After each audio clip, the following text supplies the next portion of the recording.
especially the good guys and gals, Yeah. they almost never hear from us because, Right. we kind of think if they're voting right, I don't have to worry about them. I'm worried about these squishy ones over here. Right. The good guys need our encouragement because they're getting beat up like crazy. Yeah. If you take biblical stands right now in the political world, you get called every name in the book. They really, it's vitriol. It's nasty.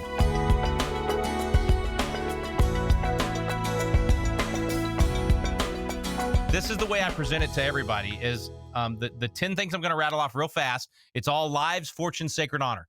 Okay. So your life is your time, your fortune is your money, and your sacred honor is your reputation. Are you willing to stand up for truth? Not on the list of 10 are 2 things that everybody has to do. You don't get a choice on these. On the 10, it's like you pick one of these. But the 2 you cannot choose from, pray and seek God's will and be in God's word. We already talked about that, so I won't spend much more time on it. But I will read you this quote by Noah Webster. All the miseries and evils which men suffer from vice, crime, ambition, injustice, oppression, slavery, and war proceed from their despising or neglecting the precepts contained in the Bible. That's the one I was saying earlier. Got to be in the Bible. Okay, here's the 10 things. Number 1, become a coach, host a Constitution class. That everybody out there can do that. Number 2, make at least 1 call a day of encouragement to somebody. Pick up the phone and call your legislator and say, thank you for doing the right thing. We love to call them when they do wrong and chew them out. Call, encourage them. Call a school board member that's doing good. Call your mentor. Call your parents. Call whoever and just give some encouragement. It'll create hope in your life. Amen. I promise you those calls are fun. You'll be glad when you get off, and they will be so blessed by doing it. So make that call of encouragement. Attend a local government meeting of any kind. It can be water district. It can be school board, whatever. Just attend the meeting and start watching how the system works. Meet with your legislator. Every state rep or senator most likely will meet with you if you're their constituent at some point. It may take you a little while to get the meeting.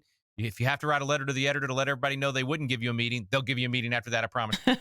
Anyway, go meet with them and just let them know, hey, I'm not even pushing you on a particular bill. I just wanted to know you. And that way, then when you do need to push them on a particular bill, or go ahead and take a bill and say, hey, here's a homeschool bill that's coming up, or here's a tax bill. I just wanted you to know my position on that. So it'd be a great experience to go meet with them.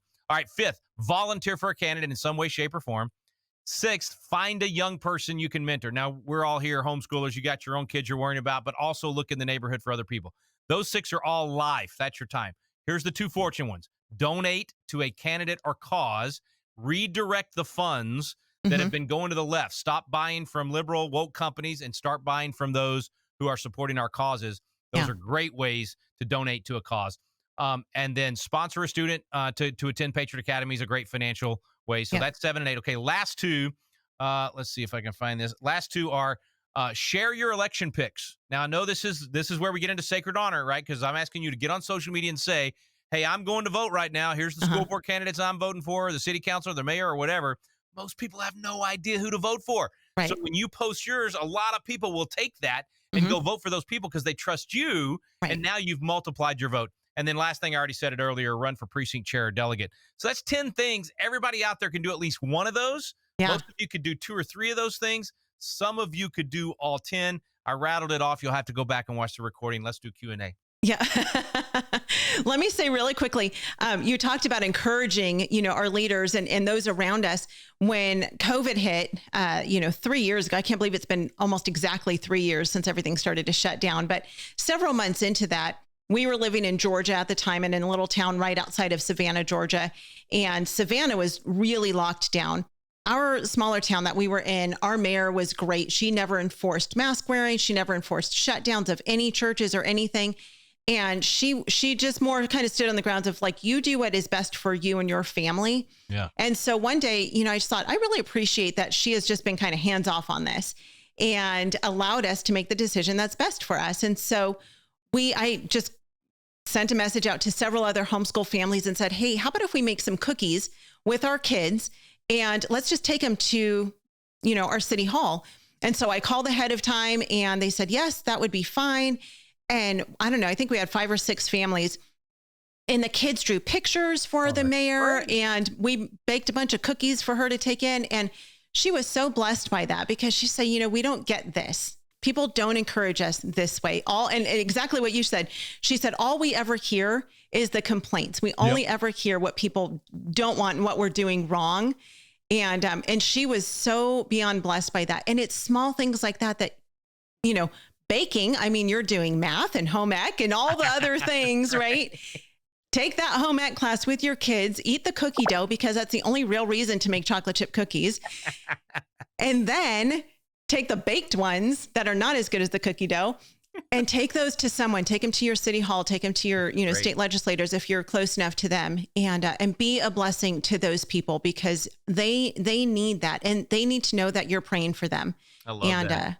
I love that. That's so true. And then you have a relationship with them too. So then if they do something that's going the wrong way, it's a whole lot better when you call and say, hey, would you think this through again? Would you consider this angle? I just want you to know what my perspective is on it. It's so much better than I can't believe you did that. That's the first time they ever heard from you, Right.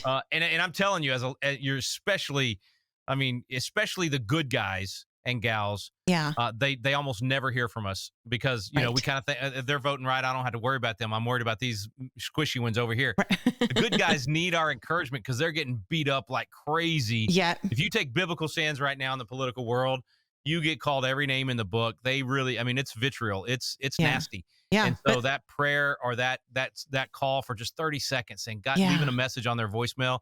God bless you. Thank you for what you're doing. Our family is praying for you.